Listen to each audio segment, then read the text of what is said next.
Praise lord. దేవుడి నామానికి మహిమ కలుగును గాక. మత్తయి సువార్త 5 ఒక మాట అంటున్నాడండి.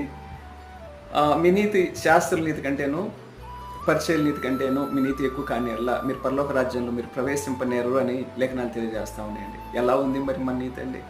చూడండి, మీరు చేయాల్సింది ఏంటంటే యేసు ప్రభువు నామమున రక్షణ పొందటం అండి. ప్రతి నెల రొట్టెను ఆయన రక్తం త్రాగి ఏమండి మన పాపాలన్నీ కడిగి వేస్తాడండి. ఆయన రొట్టె ఆయన రక్తం త్రాగితే మన పాపాలన్నీ కడిగి వేస్తాడు. ఆయన యందు ఎవరైతే భయభక్తులు కలిగి ఉంటారో, వినయం కలిగి భయభక్తి కలిగి ఉంటే మనకి ఏ మేలు కొదవ ఉండదండి. చూడండి, శాస్త్రుల నీతి కంటేనో పరిచయుల నీతి కంటేనో మీ నీతి ఎక్కువ కానేర్లా మీరు పరలోక రాజ్యంలో ప్రవేశింపనేరు అని చెప్పేసి అంటున్నాడంటే అక్కడ శాస్త్రులు పాపాలు చేశారండి. ఏమండి మరి పరిచయస్తులు పాపాలు చేశారు. శాస్త్రుల నీతి కంటేను పరిచయస్తుల నీతి కంటే మీరు ఏమండి యాజకుల నీతి కంటేను మన నీతి ఎక్కువ కాలేదు అంటే మన పరలోక రాజ్యం ప్రవేశం అంటే వారు ఘోరమైన